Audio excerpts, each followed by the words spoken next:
till I get some.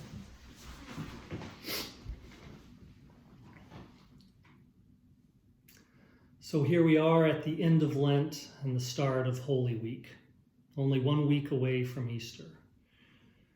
In worship throughout Lent, we've been contemplating Jesus' 7 last words from the cross, which highlight his deep humanity revealed to us through his struggle and his suffering.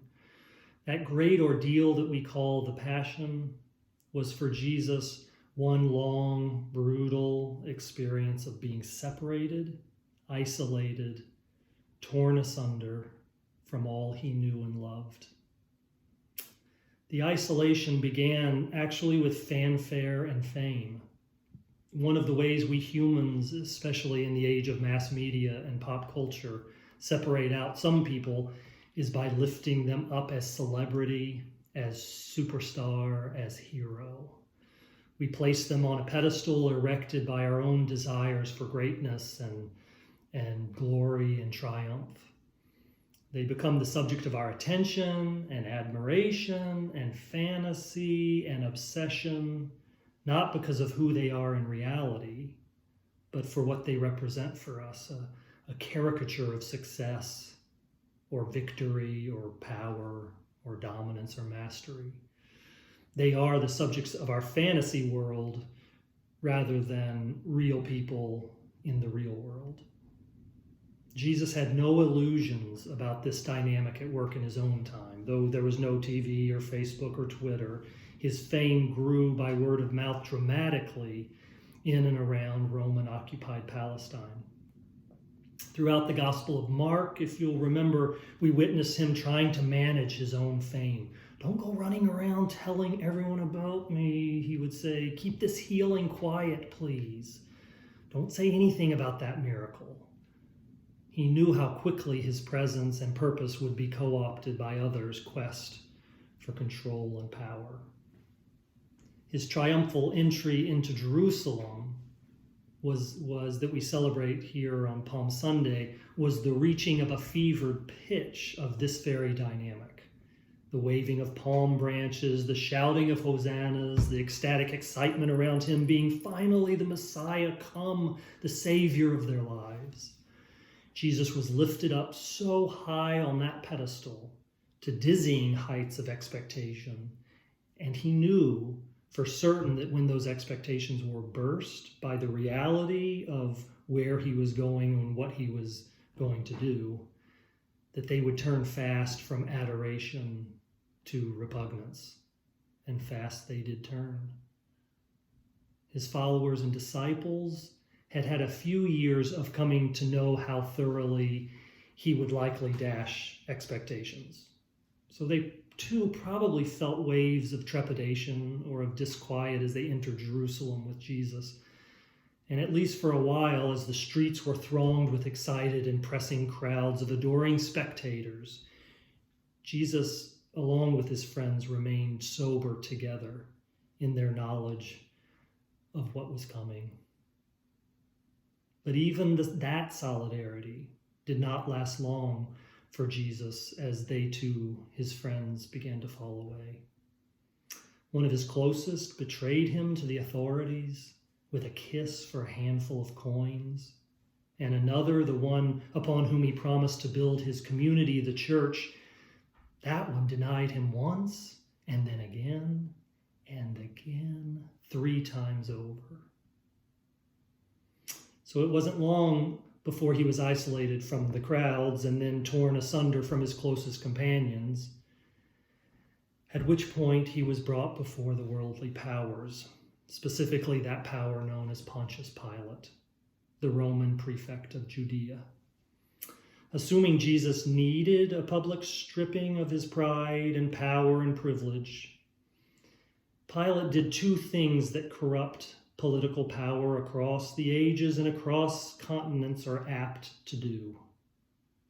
Pilate denied any responsibility for Jesus' predicament and for his sentencing to death. "My hands are washed of this. This is the people's doing," Pilate said.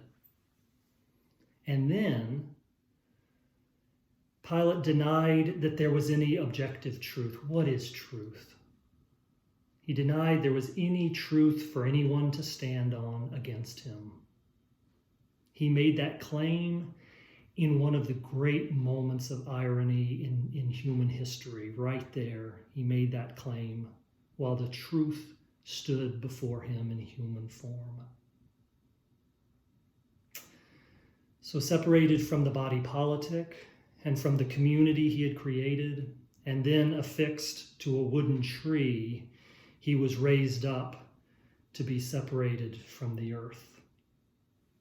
That's what came next.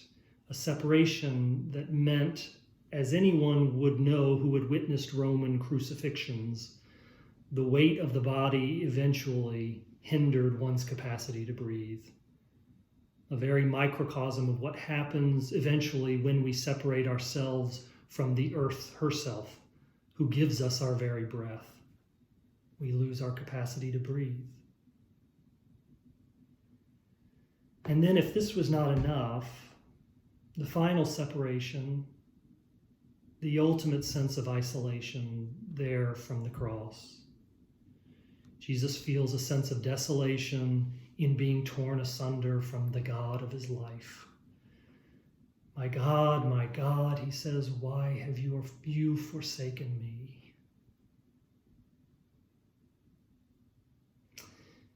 It is a grim meditation that we are left with as we enter into this particular Holy Week in April of 2020. In the midst of the pandemic, we barely can fathom. This meditation of Jesus on the cross, this utter separation and isolation of the one we call Christ. This image is no opiate for the masses. This is no crutch for those who can't face reality.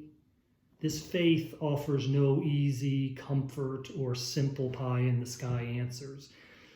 No, a system of thought and belief that has this cross, this execution and death, this separation and suffering at the center of it is stark, and it is harsh, and it is either raving mad or somehow the truth.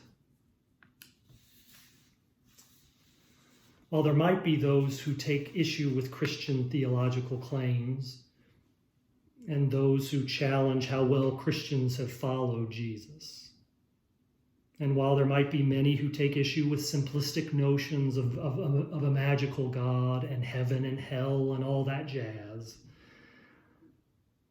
I'm not sure there is anyone in their right mind who can stand before the cross of Jesus with that sacred head of his wounded by a crown of thorns upon it, and not sense that something awfully profound and true has been spoken into human consciousness, creational consciousness, through this moment in history.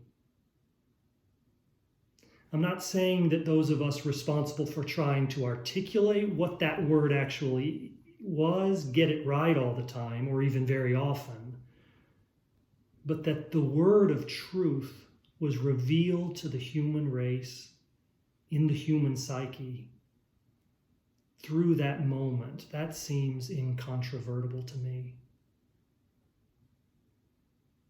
Somehow, that grim moment of truth speaks into all our grim moments of suffering, of separation, of fear, of dying and death, and doesn't just add to the despair of it all, but somehow in some beautifully and ultimately mysterious way, it speaks to us of a hope and a peace so far beyond human comprehension that we can only stand in awe and behold and receive what is given. And it is from there that Jesus speaks his final words, from the cross before he dies. He says, "It is accomplished."